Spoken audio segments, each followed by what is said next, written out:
ETF index mutual funds నేర్చుకుని stock మార్కెట్లో రాణించాలనుకుంటున్నారా? వెంటనే ఈ నెంబర్కి కాల్ చేయండి. అపాంగరేఖాభిరభంగురాభిః అనంగలేఖారసరంజితాభిః అనుక్షణం వల్లవ సుందరీభిః అభ్యర్చ్యమానం విభుమాశ్రయామః. శ్రీకృష్ణుని కంటి చూపు మన మీద పడాలి.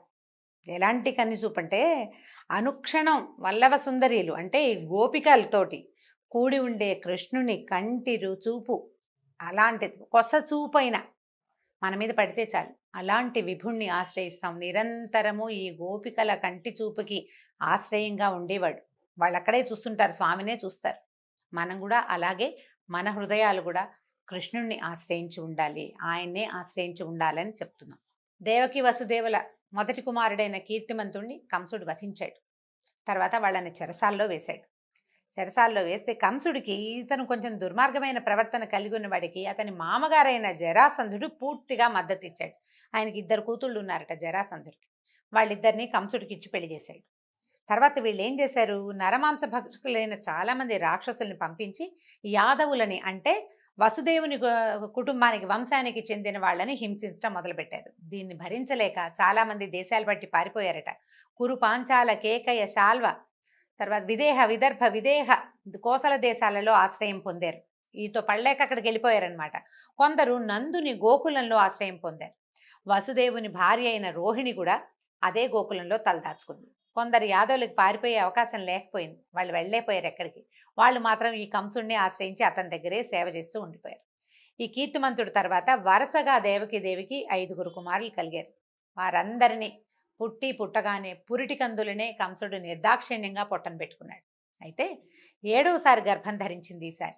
ఈ 7వసారి గర్భంలో విష్ణువంశైనటువంటి ఆదిశేషుడు ఆమె గర్భంలో మానవ శిశువుగా రూపొంది ఉన్నాడు.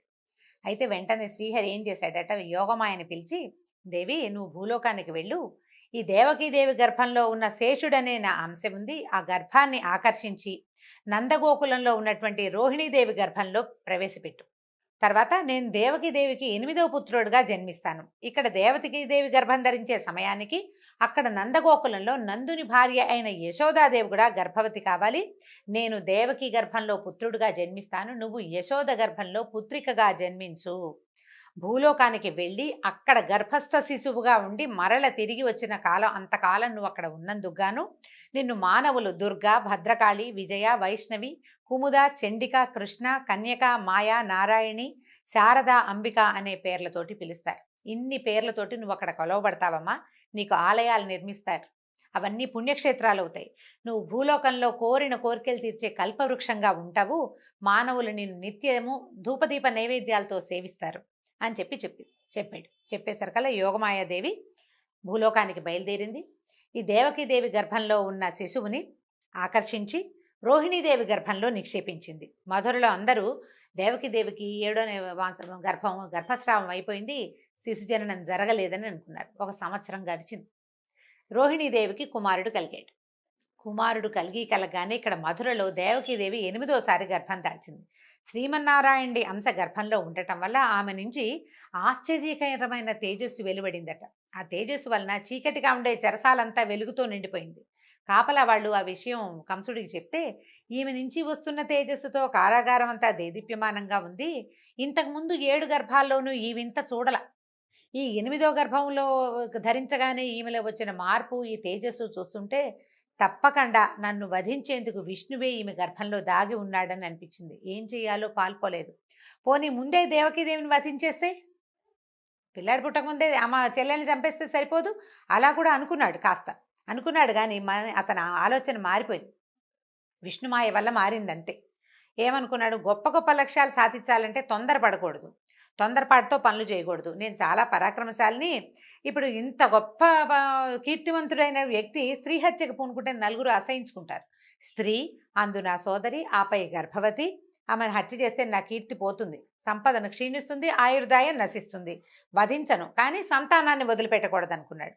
సరే, ఆమెను చూడ్డానికి వచ్చిన వాడు కూడా మళ్ళీ వెనక్కి వెళ్ళాడు. కానీ అతనికి ఆ తేజోవంతమైన ఆమె ముఖము, ఆ మహాద్భుత సౌందర్యము వదిలిపెట్టలేదట ఆయన దృష్టిని. ఎంతసేపు హరి తలుచుకుంటూ తలుచుకుంటూ తలుచుకుంటూ విష్ణువునే తలుచుకుంటూ ఉండేవాడు. ఆయుధాలతో చేసిన గాయాల కంటే కూడా ఈ గాయం ఈ మనసు లోపల నన్ను చంపబోయేవాడు ఈ వెలుగులో ఉన్నాడు అన్న భావన అతన్ని చాలా బాధించిందట. తింటున్నా, కూర్చున్నా, పడుకున్నా, నిద్రపోతున్నా, ఏం చేస్తున్నా సరే అతన్ని ఈ విష్ణు చింతన వదిలిపెట్టలేదు. ఇక భగవంతుడే, ఇక రెండో ఆలోచన లేదనమాట. ఏం చేస్తున్నా శ్రీహరి ఆలోచనే ఉండేది. ఈవిడ దేవకి ప్రసవ సమయం దగ్గర పడింది. బ్రహ్మరుద్రాది దేవతలందరూ కారాగారానికి వచ్చారు ఆమెను చూడ్డానికి. గర్భస్థ శిశువుగా భగవంతుడు ఉన్న ఆ గర్భము ధరించిన మాతృమూర్తిని చూడ్డానికి వచ్చారు. అందరూ చూసి ఆమెకు ధైర్యం చెప్పారు. నీ పిల్లవాడిని ఏమీ చేయలేడా మా కంసుడు, నీ పిల్లవాడు ఈ పుట్టబోయే నీ కొడుకు యాదవులని రక్షిస్తాడని చెప్పి ధైర్యం చెప్పారు. తర్వాత ఆ మంగళమైన ముహూర్తం ఆ రోజు ఎదురుపడింది. ఏ రోజు వచ్చింది చూడండి, శ్రీకృష్ణ జననం. సర్వాత్మకుడు, సర్వశేషి, సర్వవ్యాపకుడు అయినటువంటి శ్రీమన్నారాయణుడు తన అంశతోటి దేవకీదేవి పుత్రుడిగా మానవుడై అవతరించబోతున్న మంగళకరమైన ముహూర్తం. భక్తులు తమ చర్మచక్షువులతో తనని చూడలేరని, అంటే మనం ఎవ్వరం నేకడేది మాంసనేత్రంతో భగవంతుడిని చూడలేం. మనకి కనిపించటానికే, మానవులని ఉద్ధరించటానికే, భూభారం తగ్గించటానికి భగవంతుడు గర్భస్థ శిశువుగా, ఏ జన్మంటూ లేనివాడు, జన్మే లేని మహానుభావుడు జన్మించటానికి ఉద్యుక్తుడయ్యి ఆమె గర్భంలో ప్రవేశించాడు. ఆమె బయటికి రాబోయే సుముహూర్తం దగ్గర పడిందట. వర్ష ఋతువులోని శ్రావణ మాసం, కృష్ణపక్షంలోని అష్టమి తిథి, అర్ధరాత్రి సమయం. నక్షత్రాలు, గ్రహాలు అన్నీ అత్యంత శుభప్రదమైన స్థానాల్లో ఉన్నాయి. చంద్రుడు రోహిణి నక్షత్రస్థుడై ఉన్నాడు. దిక్కులు ప్రశాంతంగా ఉన్నాయి. ఆకాశంలో మబ్బులు లేవు. గుంపులు గుంపులుగా ఉన్న నక్షత్రాలు విశేషంగా ప్రకాశిస్తున్నాయి. ఎంత విశేషంగా ఉందో చూడండి. నదుల్లో నీరు ప్రశాంతంగా ఉందట. గాలి సుగంధాన్ని మోసుకొచ్చి ఎంత హాయో చల్లని గాలి వీస్తోంది. విప్రుల అగ్నిగృహాలలో త్రేతాగ్నులు నిలకడగా జ్వలిస్తున్నాయి. భగవంతుడు రాబోతున్నాడన్న ఆనందంతో అగ్నులు కూడా నిలకడగా జ్వలిస్తున్నాయట. అరణ్యాల్లోనూ ఉపవనాల్లో వృక్షాలకి, లతలకి అర్ధరాత్రి సమయంలోనే పువ్వులు పూసేసినాయట, గుత్తులు గుత్తులుగా. ఆ పువ్వుల వాసనకి తుమ్మెదలు వచ్చి చేరిపోయినాయట వాటి మీద. ఈ మధుర, సూరసేన దేశాల్లోని పట్టణాల్లో, నగరాల్లో, గ్రామాల్లో, గొల్లపల్లెల్లో కూడా అంతకుముందు ఎన్నడూ కనపడని ఎన్నో శుభశకునాలు కనిపించినాయట. గంధర్వులు, కిన్నరులు ఆకాశంలో నిలిచి ఆనందంగా గానం చేస్తున్నారు. మునులు, దేవతలు ఆకాశం నుంచి పుష్పవృష్టి కురిపిస్తున్నారు. బ్రహ్మ అధిష్టాన దేవతగా కలిగిన రోహిణీ నక్షత్రంలో జన్మమే లేని శ్రీమన్నారాయణుడు దేవతా స్వరూపిణి అయిన దేవకీదేవి యందు భువనమోహనుడైన మానవ శిశువుగా జన్మించాడు. అయితే ఈ శ్రీకృష్ణ పరమాత్మ జన్మించిన తిథి భాగవతంలో చెప్పబడలేదండి. ఇదంతా విష్ణు పురాణంలో ఉంది, ఏ సమయంలో జన్మించాడు ఏమిటి అనేది. అయితే వర్ష ఋతువులో శ్రావణ మాసంలో నేను పుడతానని చెప్పాడని ఉన్నది. ఆ తర్వాత ఈ పుట్టగానే శిశువు వెంటనే పద్మపత్రాల వంటి నేత్రాలు, 4 భుజాలు, శంఖము, చక్ర, గద వంటి మహా ఆయుధాలని ధరించి వక్షస్థలం మీద శ్రీవత్సమనే రేఖతోటి, అంటే ఒక పుట్టుమచ్చ ఉంటుంది విష్ణుమూర్తి, దాన్ని శ్రీవత్సము అంటారు. రేఖలాగా ఉంటుందట, చిన్న చిన్న గీతలుగా ఉంటుంది.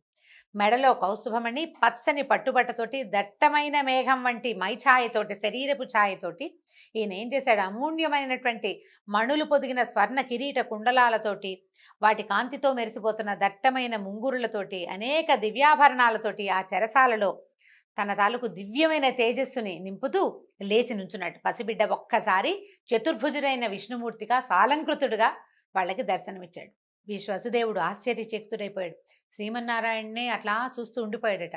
తన పిల్లవాడు పుట్టాడు అనే భావం లోపలే అది పూర్తిగా మనసులో నిండకముందే శ్రీహరి అనే భావం ఉదయించేసిందట.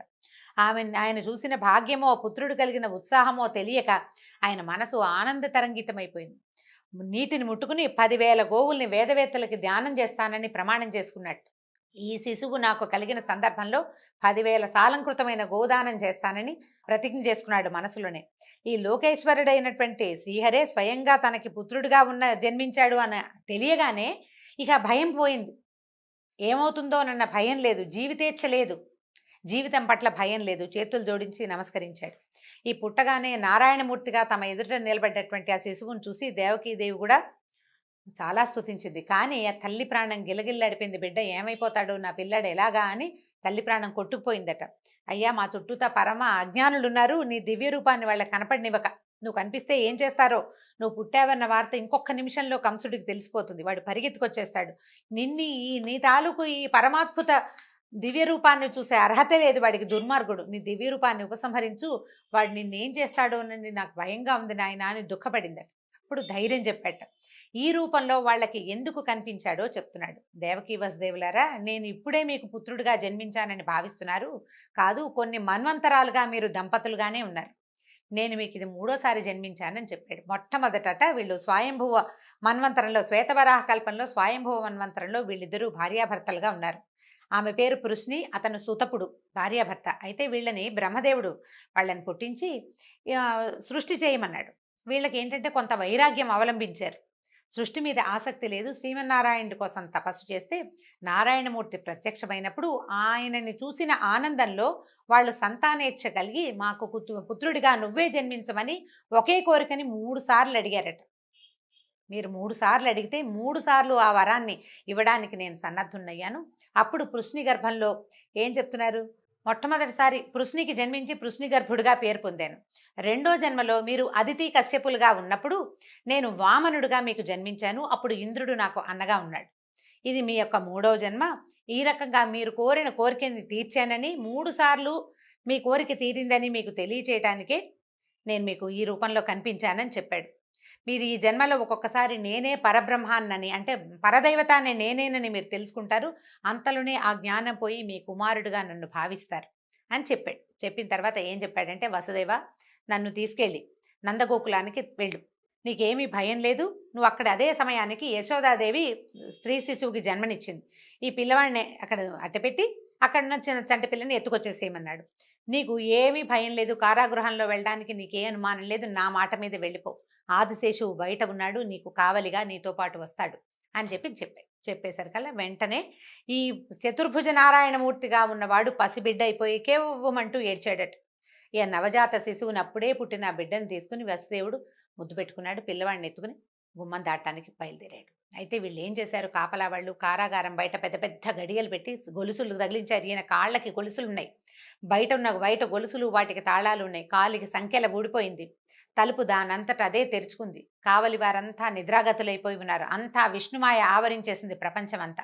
బయటికి వచ్చాడు పిల్లవాడిని తీసుకుని. ఆ చేతిలోకి వచ్చిన శిశువుని నెత్తి మీద పెట్టుకున్నాడట. ఆయన తల మీద పెట్టుకుని బయటకు వచ్చేసరికల్లా 1000 తలల ఆదిశేషువు వాకిట్లో నిలబడి ఉన్నాడు. తన 1000 తలల్ని విశాలంగా విప్పార్చి వీళ్ళ వెనకాలే బయలుదేరాడట. అంతలో ఒకసారి పెద్ద వర్షం మొదలైందట. మామూలు వాన కాదు. మొత్తం ప్రపంచంలో ఉన్న మబ్బులన్నీ వచ్చి ఈ మధురానగరం మీదే కురుస్తున్నాయి అన్నంత పెద్ద వానట. కారు మబ్బులు, ఉరుములు, పిడుగులు. అసలు ప్రపంచమంతా ఈ వర్షం వచ్చేసరికల్లా ఇంకా నిద్రాపరవశులు అయిపోతారు. జనం ముడుచుకుని పడుకుంటారు. మెలకువ రాదు, నిద్రలోకి జారిపోతారు. ఇంతలో అక్కడే ఉన్న యమునా నది, ఎక్కడెక్కడి వర్షపు నీరు యమునా నదిలోకి ప్రవేశించింది. ప్రశాంతంగా ఉండే యమునా నది గట్లు పొరుచుకుని ఉధృతంగా ప్రవహించడం మొదలుపెట్టింది. ఈయన చెరసాల నుంచి బయటకు వచ్చాడు. అక్కడ ఆదిశేషు ఉన్నాడు కదా, ఈ పడగలు విప్పి వాళ్ళని రక్షిస్తూ ముందుకు బయలుదేరాడు. ఆయన యమునా తీరం చేరాడు. లోతైన యమునా నదిలో ప్రవాహ వేగం పెరిగిపోయింది. పెద్ద పెద్ద కెరటాలు వస్తున్నాయి. అయినా సరే ఈయనేమో ఆలోచించలా. విష్ణువు వెళ్ళిపోమన్నాడు, వెళ్ళిపోవటమే. అడుగులు వేసి యమునలోకి దిగంగానే యమున, అంత పెద్ద యమున, రాముల వారికి సముద్రం దారిచ్చినట్టుగా ఈ యమునా నది అంత తరంగాలతో ఉన్నది కూడా ఆయన నడవడానికి వీలుగా దారిచ్చేసిందట. వాన పడకుండా ఆదిశేషువు శిశువుని తండ్రిని రక్షిస్తూ పూర్తిగా ఈ నందగోకులానికి చేరేదాకా ఆదిశేషువు వెనకాలే ఉన్నాడు. ఈ యోగమాయ ప్రభావంతో గోకులంలో అందరూ గాఢమైన నిద్రలో ఉన్నారు. పురిటింట్లో కూడా ఎవ్వరూ ఏ సందడి లేదు. యశోదాదేవికి తను బిడ్డకి ప్రసవించానని తెలుసు, కానీ స్త్రీ శిశువో పురుష శిశువో ఆమె మర్చిపోయింది. ఆమెకు తెలియదు. ఈ ప్రసవం చేసిన స్త్రీలకి కూడా పుట్టినవాడు పిల్లవాడా పిల్ల అనే ధ్యాస లేదు.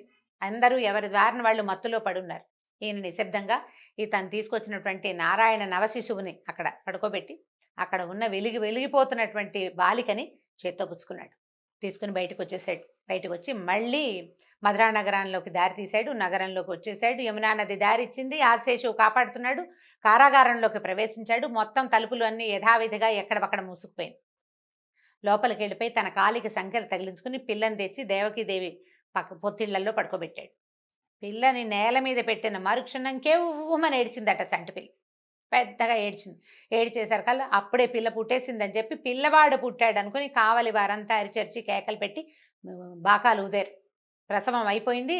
మహారాజు రావాలంటే పరిగెత్తుకుంటూ వచ్చాడట. ఆయన ఎట్లా పరిగెత్తుకొచ్చాడంటే, ఎప్పుడెప్పుడు తన మరణానికి కారణమయ్యేవాడు పుట్టేస్తాడో అని బెంగటిల్లిపోయి ఉన్నవాడు ఈ మంచం మించి లేవడం, ఆయన జుట్టు ముడేసుకుని పడుకున్నాడు. ఆ ముడి కాస్త ఊడిపోయింది. అపశకునం, రాజులు జుట్లు విరబోసుకుని బయటికి రాకూడదు. అడుగులు తడబడిపోతున్నాయి. మృత్యువు పిలుస్తోంది అనేసరికల్లా భయం వేస్తుంది. ఆ భయంతో అడుగులు తడబడిపోతున్నాయి. అన్నీ అపశకునాలే. వస్తూ వస్తూ బల్లలు కుర్చీలు తన్నేసుకున్నాడు. అంటే ఆ ఉధృతిలో పరిగెత్తుకొస్తూ అనమాట, ఉద్వేగంలో ఎట్లాగోట్లా పరిగెత్తుకొచ్చేసాడు. వచ్చిన తర్వాత తీరా చూస్తే ఏముంది, ఆడపిల్ల. అక్కడి నుంచి దేవకిదేవి, అన్నా అన్నా వద్దు వద్దు, అష్టమ గర్భుడైన వాడు నీ మరణానికి కారణమవుతాడని చెప్పింది ఆకాశవాణి. ఇదేమో శిశువు, స్త్రీ శిశువు, ఆడపిల్ల, ఇది నిన్నేం చేస్తుంది? ఇంట్లో పుట్టిన మొట్టమొదటి పిల్ల, ఈ పిల్లని ఏం చెయ్యొద్దని పమిటలో దాచేసుకుందట. పిల్లని ఇవ్వలేదు ఆవిడ. ఇవ్వకపోతే ఆయన బలవంతంగా లాక్కున్నాడు. నువ్వు నా పెళ్ళైనప్పటి నుంచి పుట్టిన పిల్లల్ని చంపేశావు, నేను ఒక్కసారి కూడా ఏమనలేదు. ఆడపిల్ల, ఈ ఒక్క పిల్ల ఇదే ఆఖరిది, నాకు 8దే సంతానం అని జ్యోతిష్కుడు చెప్పారు అందరూ.